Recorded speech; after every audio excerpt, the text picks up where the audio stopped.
அனைவருக்கும் வணக்கம். இன்னைக்கு சனிக்கிழமை ஒரு மோட்டிவேஷன் வீடியோ மாதிரியும் இருக்கும். அதே மாதிரி நிறைய விஷயங்கள் வந்து இந்த வீடியோவில் ஷேர் பண்ணியிருக்கேன். ஸோ என் லைஃப்ல சின்ன வயசுல நான் ஒருத்தங்களை பார்த்து இம்ப்ரெஸ் ஆன ஒரு விஷயத்தை பற்றி தான் உங்கள்கிட்ட நான் இப்போ பேச போறேன். நம்ம வந்து பார்த்தீங்கன்னா ஒருத்தங்க மேலே வந்து பொறாமப்படுறோம், இல்லை வந்து ஒருத்தங்களை பார்த்து வியக்கிறோம் அப்படின்னா நம்ம யாரை பார்த்து படுவோம் அப்படின்னு நீங்க வந்து கமெண்ட்ல வந்து சொல்லுங்க. நான் சொல்றது கரெக்டாங்கிறத கமெண்ட் செக்ஷன்ல சொல்லுங்க. இப்போ நான் வந்து ஒருத்தங்களை பார்த்து பொறாமப்படுறேன்னா யாரை பார்த்து பொறாமப்படுவேன்? இல்ல அம்பானியா, இல்ல வந்து பாத்தீங்கன்னா பில்கேட்ஸையா, இல்ல யாரை பார்த்து நம்ம பொறாமப்படுவோம்? பெரிய பெரிய ஆட்கள்லாம் இருக்காங்க. சூப்பர் ஸ்டார் ரஜினி சார் கூட இருக்காரு. அவரை பார்த்து நம்ம பொறாமப்படுவோமா? ஒரு கண்டக்டரா இருந்தாரு, இப்ப சூப்பர் ஸ்டார் ஆயிட்டாரு, இவர் எப்படி ஆனாரு அப்படிங்கிற மாதிரி உட்காந்து நம்ம அவரை பார்த்து பொறாமப்பட மாட்டோம். அவர் வந்து நல்ல படம் நடிச்சா போய் ஆளா டிக்கெட் வாங்கி போய் பாக்குறாள் நம்ம தான். ஸோ அந்த மாதிரி வந்து அவங்கள வந்து நம்ம கொண்டாடுவோம். ஆனா யாரை பார்த்து பொறாமப்படுவோம் அப்படின்னா, நம்ம கூட சகஜமா பழகுற சக மனிதர்கள் நம்ம பக்கத்துல இருப்பாங்க, எதிர்த்த வீட்டுல இருப்பாங்க, பக்கத்து வீட்டுல இருப்பாங்க. அவங்கள பார்த்து என்ன பண்ணுவோம்னா நம்ம வந்து பொறாமப்படுவோம். எப்பவுமே வந்து நம்ம ஒரு கையை வந்து மற்றவங்களை நீட்டும் போது மீதி 3 விரலும் நம்மளதான் நீட்டும் அப்படின்னு சொல்லுவாங்க. ஸோ அது மாதிரி இப்ப வந்து நம்ம பார்க்க போறது ஒரு செல்ஃப் அனாலிசிஸ் வீடியோ தான். இதை நம்ம பார்க்க போறோம். யாரெல்லாம் வந்து பாத்தீங்கன்னா உங்களை நீங்களே செல்ஃபா வந்து அனலைஸ் பண்ணி பார்த்துருக்கீங்க, நம்மளோட கேரக்டர் என்ன, நம்ம எவ்வளவு ஜெனியூனா இருக்கோம், நமக்கு வந்து செல்ஃப் ரெஸ்பெக்ட் எவ்வளவு முக்கியமா இருக்கு, நம்ம வந்து எந்த விஷயத்துல வந்து கரெக்டா இருக்கோம், எவ்வளவு டிசிப்ளினா இருக்கும், எவ்வளவு பஞ்சுவாலிட்டியா இருக்கும், இந்த மாதிரி நிறைய விஷயங்கள் வந்து ஒவ்வொருத்தருக்கும் ஒவ்வொரு கேரக்டர் இருக்கும். இதுல நீங்க உங்களுக்கு பிடிச்ச விஷயத்த கமெண்ட் செக்ஷன்ல கண்டிப்பா சொல்லுங்க. அப்பதான் நீங்க உங்களை எந்த அளவுக்கு வந்து அனலைஸ் பண்ணி வச்சிருக்கீங்க அப்படிங்கிறது தெரியும். எனக்கு வந்து பேசிக்கா இந்த பொறாமை குணம் அப்படிங்கிறது எனக்கு தெரிஞ்சு எனக்கு வந்து பெருசா நான் யார்ட்டையும் பட்டதே கிடையாது. ரொம்ப வந்து பொறாமை அப்படின்னு சொல்ல முடியாது. ஒரு மாதிரி வந்து ஒரு ஏக்கம்னு வரும் அந்த நேரத்துல, நமக்கு ஏன் இந்த வாய்ப்பு வந்து கிடைச்ச மாதிரி வந்து ஏன் தட்டி போகுது அப்படிங்கிற மாதிரி. இதெல்லாம் வந்து எனக்கு வேலையில கூட வந்து பாத்தீங்கன்னா 2 பேர் ஜாயின் பண்ணோம். ஒருத்தரை மட்டும் வேலையை விட்டு தூக்கிட்டாங்க, ஒருத்தரை வந்து வச்சிருந்தாங்க. ஐயா அந்த நம்மளா இருந்திருக்க கூடாதா, நமக்கே அந்த லக்கு இல்லை அப்படின்னு சொல்லிட்டு அந்த நேரத்துல ஒரு சின்ன வருத்தம். இத்தனைக்கும் நம்ம அவங்கள விட ஹார்ட் ஒர்க் பண்ணியிருப்போம், நிறைய வந்து ஹார்ட் ஒர்க் பண்ணி நம்மளால வந்து நிறைய விஷயங்கள் அங்கே நடந்திருக்கும். நம்மளையே வந்து கடவுள் வந்து இப்படி கைவிட்டாரு அப்படிங்கிற மாதிரி ஒரு விரக்தி ஃபீலிங் வரும். ஆனா வெளியே வரும்போதும் சரி, இப்பவும் சரி, எப்பவுமே சரி, அவங்கள விட நம்ம பெஸ்டா தான் இருக்கோம் அப்படிங்கிற மாதிரி ஒரு ஒரு தன்னம்பிக்கை வந்து எனக்கு வந்து எப்பவுமே இருக்கு. ஸோ அதனால பொறாமை குணம் அப்படிங்கிறது என்கிட்ட இல்லை. ஆனா செல்ஃப் லவ்ங்கிறது எனக்கு ரொம்பவே இருக்கு. என்ன வந்து எனக்கு ரொம்ப பிடிக்கும், அதே மாதிரி உங்களுக்கும் உங்களை ரொம்ப பிடிக்கும் அப்படின்னா கண்டிப்பா இந்த வீடியோக்கு ஒரு லைக் பண்ணிட்டு ஐ லவ் மை செல்ஃப் அப்படிங்கிறத நீங்க வந்து கமெண்ட் செக்ஷன்ல எழுதலாம். ஸோ அதே மாதிரி உங்கள்கிட்ட பிடிச்ச கேரக்டரையும் எழுதுங்க. சரி, அடுத்தது வந்து நம்ம பார்க்க போறது, நான் வந்து சின்ன வயசுல ஒருத்தங்களை பார்த்து ரொம்ப வந்து இம்ப்ரெஸ் ஆனது வந்து பாத்தீங்கன்னா ஒரு நபர் இருக்காரு. அதை நான் சொல்றேன். இதை நான் பெருசா யார்ட்டையும் ஷேர் பண்ணிக்கிட்டது கூட இல்லை. ஆனா அது என் மனசுல, நான் அப்ப வந்து ஒரு 5ஆவதோ 4ஆவதோ படிச்சுக்கிட்டு இருந்தேன். ஆனா அது என் ஆள் மனசுல இன்ன வரைக்கும் ரொம்ப பதிஞ்சிருக்கு. நம்மளும் இது மாதிரி வந்து இருக்கணும் அப்படிங்கிற மாதிரி சில விஷயங்கள்லாம் சில பேர்ட்ட வந்து கத்துக்குவோம். அது நம்ம அம்மாவா இருக்கலாம், அப்பாவா இருக்கலாம், அண்ணனா இருக்கலாம், தம்பியா இருக்கலாம், கணவரா இருக்கலாம், குழந்தையா இருக்கலாம், நம்ம ஃப்ரெண்ட்ஸா இருக்கலாம். இந்த மாதிரி நிறைய பேர்ட்ட இருந்து ஒவ்வொரு விஷயங்களை கத்துக்கிட்டு ஒவ்வொருத்தரோட பிரதிபலிப்பா நம்ம இருப்போம். அதுல நமக்கு எது சூட் ஆகுதோ நம்ம எடுத்துக்குவோம் இல்லையா? அந்த மாதிரி ஒரு கேரக்டரை நான் வந்து இன்னைக்கு ஷேர் பண்ண போறேன். நிறைய பேர் வந்து வீடு கட்ட போகணும், வீடு கட்டணும்னு ஆசை இருக்கு, ஆனா வீடு கட்ட முடியல, பாதியிலேயே நிக்குது அப்படிலாம் சொல்றீங்கல்ல, அவங்களுக்கு கூட இது ஒரு மோட்டிவேஷனா இருக்கும். ஏன்னா இந்த சம்பந்தப்பட்டது வீடு சம்பந்தப்பட்ட விஷயம் தான் இது வரப்போகுது. அது மட்டும் இல்லாம நீங்க யாரை பார்த்து பொறாமப்படுறீங்க அப்படிங்கிறத ஓப்பனா ஹானஸ்டா சொல்லுங்க. அம்பானியை பார்த்தா, சூப்பர் ஸ்டாரை பார்த்தா, இல்ல பக்கத்து வீட்டுல இருக்கவங்க எதிர்த்த வீட்டுல இருக்கவங்கள பார்த்தா அப்படின்னு மோஸ்ட்லி யாராவது ஒருத்தர் உங்ககிட்ட கொஸ்டின் கேட்டா நம்ம அதிகபட்சமா சொல்றது, இவன் தான் என்னை பார்த்து பொறாமப்படுறான், நான் வளர்றதை பார்த்து இவன் தான் பொறாமப்படுறான், நானும் இவன் மேலதான் பொறாமப்படுறேன் அப்படின்னு நம்ம சொல்ல மாட்டோம். ஆனா அவன் நம்மளை பொறாமப்படுறாங்கிறத மட்டும் சொல்லுவோம். நம்மளுமே வந்து பாத்தீங்கன்னா நம்ம கூட இருக்க சக மனுஷங்க, நம்ம கூட டிராவல் பண்ற ஒரு ஆளை பார்த்தா, நம்ம சொந்த பந்தங்களை பார்த்தா நம்ம பொறாமப்படுவோம். அதான் வந்து உண்மை. ஏன்னா நான் பார்த்து வளர்ந்தவன், நானும் இவனும் ஒன்னாதான் வந்து வேலைக்கு ஜாயின் பண்ணோம், ஒன்னாதான் வந்து பண்ணோம், எல்லாமே இருந்துச்சு, எல்லாம் உழைக்கிறோம். ஆனா வந்து இவன் மட்டும் எப்படி வந்து கார் வாங்கினான், எப்படி வீடு வாங்கினான், இவன் வந்து கல்யாணம் பண்ணும்போது வந்து ஒரு சாதாரண லவ் மேரேஜ் தான் பண்ணான், பெரியவங்க கூட அவ்வளவா சேர்த்து வைக்கல, இவனா ஜீரோல இருந்து தான் ஆரம்பிச்சான், இவனா எப்படி எப்படியோ காணா போயிடும் நினைச்சேன், இல்ல 3 மாசத்துல வந்து பிரிஞ்சிருவாங்கன்னு நினைச்சேன், இத்தனை வருஷம் எப்படி ஒன்னா வாழ்றாங்க, அதே லவ்வோட வாழ்றாங்க, எப்படி முடியுது அப்படின்னு சொல்லி நம்ம கூட இருக்கிறவங்க, இல்ல நம்ம வந்து பாத்தீங்கன்னா நம்ம கூட இருக்கவங்க, இல்ல நம்மளை சேர்ந்தவங்க வந்து பாத்தீங்கன்னா அவங்கள பார்த்தா நம்ம அதிகபட்சமா பொறாமப்படுவோமே தவிர நம்ம வந்து பெரிய பெரிய ஆட்களை பார்த்து பொறாமலாம் பட மாட்டோம். பெரிதினும் பெரிதினு கேள் அப்படின்னு சொல்லி ஔவையார் சொல்லியிருக்காங்க இல்லையா?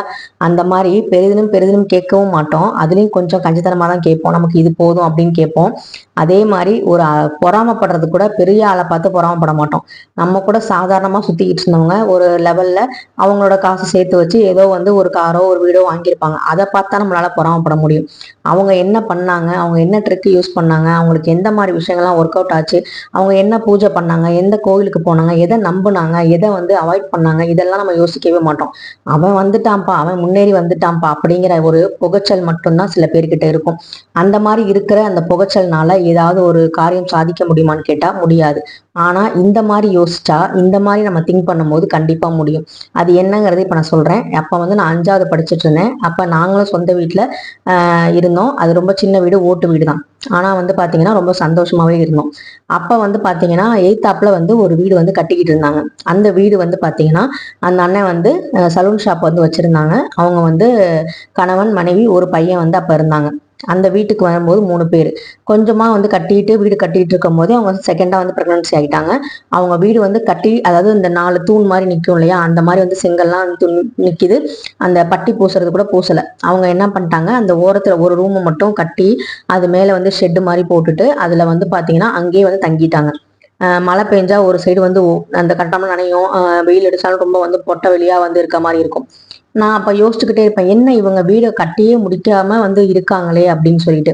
அப்ப வந்து அவங்கள்ட்ட எல்லாம் பேசுவாங்க இல்லையா, அங்க வந்து வாடகை எங்களால கொடுக்க முடியல, ரொம்ப சிரமமா இருக்கு, வர்ற வருமானம் வாடகைக்கே போகுது, அதனால வந்து பாதி கட்டின வீட்லயே வந்து கொஞ்சம் ஓரளவு கட்டணம் வந்து மேலே எழுந்தோடனே வந்து ஷெட்டு போட்டு அவங்க பாட்டுக்கு இருந்துட்டு அங்க இருந்துக்கிட்டு அவங்க சலூன் ஷாப்ல சம்பாரிச்ச காசை வச்சு வச்சு கொஞ்சம் கொஞ்சமா மண் இறக்குனாங்க, கல் இறக்குனாங்க. அவங்களே வந்து வேலை பார்த்தாங்க. சித்தாள் வேலையெல்லாம் அவங்க வீட்டுக்காரர், அவங்க மனைவி எல்லாமே வந்து அவங்களே பார்த்து எல்லாமே வந்து செஞ்சாங்க. அதாவது உண்மையாலுமே வந்து அந்த சினிமாவில் பாட்டெல்லாம் வரும்ல, ஒரே ஒரு பாட்டு போட்டு அவங்க எவ்வளோ கஷ்டப்படுறாங்கலாம் காட்டுவாங்க பார்த்தீங்களா, அந்த சூரியவம்சம் படத்தில் பஸ் வாங்குறது எல்லாமே பண்ணுவார் இல்லையா, அந்த மாதிரி ஒரு சீன் வந்து எனக்கு அப்போவே வந்து மனசில் வந்து பதிஞ்சிருச்சு. ஸோ இந்த மாதிரியும் ஒருத்தங்களால வீடு கட்டி இருக்க முடியும் அப்படின்னு. இப்போ அந்த ஏரியாலேயே அதுவும் ஒரு பெரிய வீடு. அவங்க கொஞ்சம் கொஞ்சமாக கட்டினாங்க. செகண்டாக வந்து அவங்க கன்சீவ் ஆனாங்க, இன்னொரு பையன் பிறந்தாங்க. அப்போ கொஞ்சம் கொஞ்சமாக வந்து பார்த்தீங்கன்னா வீடு வந்து கட்ட ஆரம்பிச்சாங்க. அதுக்கப்புறம் வந்து பார்த்தீங்கன்னா 3ஆவதா வந்து ஒரு பெண் குழந்தை வந்து பிறந்துச்சு. பெண் குழந்தை பிறந்து அதுவும் வந்து பார்த்தீங்கன்னா நல்லா வந்து வளர்ந்து வந்துச்சு. இது எல்லாமே நான் வந்து பார்த்தீங்கன்னா ஒரு 8வது படிக்கிற வரைக்கும் அந்த வீட்டில் இருந்தோம், சொந்த வீட்டில். அது வரைக்குமே நான் பார்த்தேன். அந்த ஒரு 4 வருஷம், அந்த 5 வருஷத்துல வந்து பார்த்தீங்கன்னா அவங்க கூட வந்து நானும் வந்து சேர்ந்தே வந்து டிராவல் பண்ணேன். ஸோ எனக்கு வந்து அது ஆள் மனசுல பதிஞ்சிருச்சு. எப்படி வந்து ஒருத்தங்க வீடை அப்போ வந்து நாங்கள் 8வது படிக்கும்போது எங்கள் வீட்டை வந்து நாங்கள் சொந்த வீட்டை எங்கள் அப்பா வந்து விற்கிறதுக்கு ரெடி பண்ணிட்டு இருக்காரு. அந்த நேரத்தில் அந்த வீடு ஃபினிஷ் ஆகி அவங்க வந்து நல்லா ஃபுல்ஃபில்லாக அந்த வீட்டில் வந்து இருக்காங்க.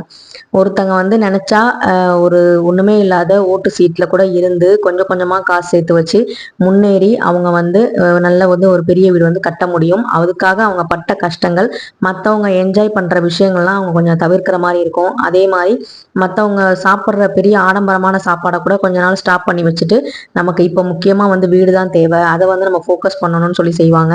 அதே மாதிரி அந்த வீட்டுக்காக தான் போட்டிருந்த நகை எல்லாமே வந்து பார்த்தீங்கன்னா கொடுத்து தான் வந்து பார்த்தீங்கன்னா ஒரு சாதாரண மஞ்சள் கயிறு போட்டுக்கிட்டு ஒரு கவரிங் நகையை போட்டுக்கிட்டு இருக்கிறவங்க எத்தனையோ பெண்களால அந்த மாதிரி வீடு வந்து உருவாகி இருக்கலாம். ஸோ இந்த மாதிரி வந்து நிறைய விஷயங்கள் வந்து ஒரு வீடு அப்படின்னா அதை சார்ந்து இருக்கு. அது மாதிரி வந்து ஒருத்தங்க வந்து உழைச்சி முன்னேறி வராங்க அப்படிங்கும்போது அவங்கள பார்த்து நம்ம வந்து எப்படி நம்ம வளர்றாங்க, அவங்கள பார்க்கும்போது எனக்கு வந்து என்ன தோணுச்சுன்னா, எங்க அப்பா வீடு வித்தப்ப நம்மளாலையும் ஒரு வீடு இந்த ஊர்ல வந்து கட்ட முடியும், நம்மளும் வந்து கட்டுவோம்னு சொல்லிதான் அந்த மண்ணை வந்து நான் எங்க சொந்த வீட்டு மண்ணை தூக்கிட்டு வந்தேன்னு சொல்லியிருந்தேன். அந்த வீடு கட்டும் யோகத்துல அந்த மாதிரி விஷயங்கள் வீடு பற்றிய பிளேலிஸ்ட்ல நீங்க பாத்தீங்கன்னா தெரியும். ஸோ அந்த மாதிரி எனக்கு ஒரு அந்த வெறி வந்து பாத்தீங்கன்னா அந்த மாதிரி அந்த சலூன் ஷாப் வச்சிருக்கிற அந்த அண்ணன் அந்த வீடு கட்டும் போது எனக்கு வந்து மனசுக்குள்ள தோணுனதுக்கு எனக்கு வந்து வீடு கட்டணும் அப்படிங்கிற மோட்டிவேட் ஆன ஒரு பாயிண்ட் அப்படின்னா அது வந்து அந்த அண்ணன் தான். ஸோ அந்த அண்ணன் பண்ணது, அந்த அக்கா பண்ணதெல்லாம் பார்க்கும்போது இப்படியும் வந்து ஒருத்தங்களால வீடு கட்டி அதில் வந்து சந்தோஷமா இருக்க முடியும். அந்த பசங்களும் வந்து பார்த்தீங்கன்னா ரொம்ப நீட்டாக வந்து இருப்பாங்க, காலேஜ் போவாங்க, ஸ்கூல் போவாங்க, கரெக்டாக வந்து இருப்பாங்க. ஸோ அந்த மாதிரி வந்து ஒரு கட்டுக்கோப்பாக அவங்க படுற கஷ்டத்தை கொஞ்சம் கொஞ்சமாக வந்து பிள்ளைங்களும் பார்க்கறனால அந்த விஷயங்கள் எல்லாமே ரொம்ப வந்து அழகாக வந்து ஒரு ஃபுல்ஃபில்லாக ஃபினிஷ் ஆயிடுச்சு. இப்போ வந்து கான்டாக்ட் இல்லை, அவங்க ரொம்ப பார்க்கறதும் இல்லை. ஆனால் ஒரே ஊர் தான், ஆனால் ரொம்ப பார்த்துக்கிறதே கிடையாது, வேற வேற ஏரியாங்கிறனால. ஸோ அந்த பிள்ளைங்க பிள்ளைங்களுக்கு கல்யாணம் ஆயிடுச்சேன்னு கூட தெரியல. ஸோ கல்யாணம் ஆயிருக்கும் எப்படியா இருந்தாலுமே. ஸோ அந்த மாதிரி வந்து ஒரு நான் கடைசியா அந்த கிளைமேக்ஸ்ல அவங்க பார்த்தது ஒரு ஃபுல்ஃபில்லா நான் வந்து அவங்கள பார்த்தேன். அதுதான் என் கடைசி வரைக்கும் என் மனசுல இருக்கு. இன்னும் அப்படிதான் இருக்கணும்னு நான் வேண்டிக்கிறேன். ஸோ அந்த மாதிரி வந்து பாத்தீங்கன்னா ஒரு நல்ல ஒரு குடும்பமா ஒரு அழகான ஒரு கட்டுக்கோப்பா வந்து அந்த மாதிரி ஒரு வீட்டை கட்டி அதுல வந்து சந்தோஷமா வாழ்ந்தாங்க. இதுதான் வந்து பாத்தீங்கன்னா வளர்ச்சி. ஸோ இப்படிதான் இருக்கணும் வளர்ச்சிங்கிறது. ஸோ அதை பார்த்து வந்து நம்ம பொறாம பண்ணுங்கிற அவசியம் இல்லை. அதை வந்து நம்ம எப்படி வந்து கொண்டு போகணும், நம்ம லைஃப்ல வந்து அந்த லெசனை வந்து எப்படி எடுத்துக்கணும். ஒருத்தவங்களை பார்த்து பொறாமப்படுறதுனால அது ஒரு பைசாக்கு கூட பிரயோஜனம் இருக்காது. ஆனா அவங்க கிட்ட இருந்து அதை கத்துக்கிட்டோம் அப்படின்னா அது நம்ம லைஃபுக்கு இன்னுமே வந்து பாத்தீங்கன்னா மெருகேத்துறதுக்கு ஏதாவது ஒரு வழியில உபயோகமா இருக்கும். இதை ஏன் நான் சொல்ல வரேன் அப்படின்னா, செல்ஃப் அனாலிசிஸ் அப்படிங்கிறது எனக்குள்ள இருக்கிறது. நான் வந்து பெரிய பெரிய ஆட்களோட புத்தகங்களை படிப்பேன். ஆனா பெரிய பெரிய ஆட்களை வந்து ஃபாலோ பண்றதை விட சின்ன சின்ன ஆட்கள் நம்ம சுத்தி இருப்பாங்க இல்லையா, அவங்க எப்படி வந்து முன்னேறாங்க, அவங்க எதை வச்சு முன்னேறினாங்க, எதை வந்து செய்யாம இருந்தாங்க, எதை செஞ்சனால கஷ்டப்பட்டாங்க அப்படின்னு சொல்றதுனாலதான் நான் வந்து பாத்தீங்கன்னா கடன் வாங்குற ஒரு விஷயம் வந்து எனக்கும் பழக்கம் இல்லை, என் வீட்டுக்காருக்கும் அந்த பழக்கம் இல்லை. இப்ப லோன் போடுறதே வந்து பாத்தீங்கன்னா பல வருஷங்கள் யோசிச்சு பல விஷயங்கள்லாம் யோசிச்சு நம்ம கிட்ட கொஞ்சம் நகைலாம் இருக்கும், அதை வச்சு நம்ம சமாளிக்கலாம் அப்படிங்கிற மாதிரி விஷயங்கள்லாம் இருக்கிறதுனாலதான் நம்ம உழைக்கிறோம். அப்படிங்கறதுனாலதான் அந்த வீட்டு லோன் அப்படிங்கிறதே நம்ம வாங்கணும் தைரியமா. ஸோ அந்த இதுலயும் நம்ம வந்து கரெக்டா அடைச்சிட்டு வந்தா மட்டும்தான் நமக்கு வந்து இந்த வீடு வந்து நமக்கு முழுசா சொந்தமாகும் அப்படிங்கிறத என் மனசுல இன்னமுமே நான் சொல்லிக்கிட்டு இருக்கேன். ஸோ அந்த மாதிரி வந்து நீங்களும் ஒரு விஷயத்த வந்து நீங்க ஃபோக்கஸ் பண்றீங்க அப்படின்னா அதுக்கு வந்து டிஸ்ட்ராக்ட் பண்ற மாதிரி நிறைய விஷயங்கள் வரும். நம்மளை பார்த்து பொறாமப்படலாம், நம்ம வந்து யாரை பார்த்தாலும் பொறாமப்படலாம். அந்த மாதிரி விஷயங்கள்லாம் விட்டுட்டு அவங்க கிட்ட இருந்து என்ன லெசனை நம்ம கத்துக்கலாம், என்ன வந்து எடுத்துக்கலாம், அவங்க எப்படி வந்து பாசிட்டிவா அந்த விஷயத்த கொண்டு போனாங்க, ஒரு கஷ்டப்படுற ஃபேமிலில இருந்து எப்படி வந்து க்ரோ ஆனாங்க அப்படிங்கிறத தெரிஞ்சுக்கிட்டோம் அப்படின்னா நமக்கும் வந்து பாத்தீங்கன்னா ரொம்ப ரொம்ப ஈஸியா இருக்கும். இது வந்து வீடு கட்டுறதுக்கும் கார் வாங்குறதுக்கு மட்டும் இல்ல, ஒரு ஹஸ்பண்ட் அண்ட் ஒய்ஃப் வந்து நல்லா சந்தோஷமா இருக்காங்கன்னா அதை பார்த்து முக்கால்வாசி பேர் வைத்தறிச்சல் படுவாங்க இல்லையா, அவங்களுக்குமே வந்து தான் சொல்றேன். நீங்க எந்த அளவுக்கு வந்து ஹஸ்பண்ட் அண்ட் ஒய்ஃப் அன்னோனியமா இருக்கீங்க, அவங்களால மட்டும் எப்படி ஜாலியா இருக்க முடியுது, நம்ம எந்த இடத்துல மிஸ் பண்றோம், அவங்க வந்து எந்த இடத்துல வந்து மிஸ் பண்ணாம அதை வந்து யோசிக்கிறாங்க, எப்படி ஒரு பிளஸ்ஸா மாத்திக்கிறாங்க, அவங்களும் சண்டை போடுறாங்க ஆனா சந்தோஷமா எப்படி இருக்காங்க அப்படிங்கிறதெல்லாம் நம்ம யோசிச்சோம் அப்படின்னா நம்ம வீடும் சரி, நம்ம குடும்பமும் சரி, நம்ம சொத்தும் சரி, எல்லாமே கரெக்டா வந்து நமக்கு வந்து அமைஞ்சிடும். அதுக்கு முக்கியமான காரணம் யாரை பார்த்தும் நம்ம பொறாமப்படக்கூடாது. அதுக்கு பதிலா எல்லாரோடையும் சேர்ந்து ஒரு ஆரோக்கியமான போட்டி போட்டாலே போதுமானது. போட்டி வந்து என்னைக்குமே நம்மளை உயர்த்தும், பொறாமை நம்மளை என்னைக்குமே வீழ்த்த தான் செய்யும், நம்மளை வளர விடாது. அதனால பொறாமப்படுறதை நிறுத்திட்டு நம்ம வந்து போட்டி போட ஆரம்பிப்போம், நம்மளுடைய ஓட்டத்தை இன்னும் கொஞ்சம் அதிகப்படுத்துவோம் அப்படிங்கிறதுக்காக தான் இந்த வீடியோ பதிவு. அது மட்டும் இல்லாம இப்ப ரீசெண்டா நாங்க கார் வாங்கினப்ப வந்து பாத்தீங்கன்னா சமீபத்துல இப்ப ஒரு வாரத்துக்கு முன்னாடி ஒருத்தர், இவங்க எங்க ஹஸ்பண்டோட க்ளோஸ் ரிலேட்டிவே வந்து பாத்தீங்கன்னா ட்ரிங்க்ஸ் பண்ணிட்டு அவர் வந்து இன்னொருத்தர்கிட்ட சொல்லியிருக்காரு, இவன்லாம் கார் வாங்கிட்டான். ஏன்னா எங்க சைட்ல எங்க ரிலேட்டிவ்ஸ், எங்க ஹஸ்பண்ட் சைட்ல எல்லாருமே வந்து பாத்தீங்கன்னா மோஸ்ட் ஆஃப் த ரிலேட்டிவ்ஸ் வந்து பாத்தீங்கன்னா கார் வந்து வச்சிருக்காங்க. ஸோ நாங்க இப்ப கார் வாங்கினது வந்து பாத்தீங்கன்னா ஏன் புகையுது அப்படின்னா அதுக்கு மெயின் காரணம் நாங்க வந்து யாரோட சப்போர்ட்டும் இல்லாம கல்யாணம் பண்ணோம். 3 மாசத்துலயே வந்து பிரிஞ்சிருவோம்னு நினைச்சாங்க, அதுவும் நடக்கல. 10 வருஷம் வந்து வாழ்ந்துட்டு இருக்கோம், இன்னமும் நல்லாவே வாழ்வோம். அது மட்டும் இல்லாம வீடு கட்டிட்டான், கார் வாங்கிட்டான் அப்படிங்கிற மாதிரி அந்த புகைச்சல்ல அந்த பொறாமையில என்ன பண்றதுன்னு தெரியாம கொந்தளிச்சிருக்காரு. ஸோ அந்த மாதிரி விஷயங்கள் எல்லாமே வந்து பாத்தீங்கன்னா நம்ம பேசுறதுனால ஒரு பிரயோஜனமும் ஆக போறது இல்லை, பேசுறவங்களுக்கு வந்து எந்த பிரயோஜனமும் கிடைக்க போறது இல்லை. நாங்க வந்து இன்னும் அடுத்த லெவல் என்ன பண்ணணும் அப்படின்னு சொல்லி இந்த கபாலி படத்துல ரஜினி சார் சொல்லுவார்ல, நான் கோட்டு சூட்டு போடுறதா உனக்கு பிரச்சனை அப்படின்னா நான் கோட்டு சூட்டு போடுவேன், கால் மேல கால் போட்டு உட்கார்றதா உனக்கு பிரச்சனைனா நான் கால் மேல கால் போட்டு உட்காருவேன். அதுதான் வந்து என்னோட பாலிசியும் என் ஹஸ்பண்டோட பாலிசியும். நம்ம யாராவது எங்களை உசுப்பேத்தாம கம்முன்னு இருந்தா கூட நாங்களும் ஜம்முன்னு இருப்போம். ஆனா எங்களை யாராவது உசுப்பேத்தி இது மாதிரி சொல்லிட்டாங்க அப்படின்னா இன்னொரு வீடு வாங்கணுங்கன்னு சொல்லிட்டு இப்போ ஒரு ஆசை வந்திருக்கு. ஸோ அதையும் நாங்கள் சீக்கிரம் வந்து வீடு வாங்கணும் இல்லை வீடு கட்டணுங்கிற ஆசை எனக்கு வந்திருக்கு.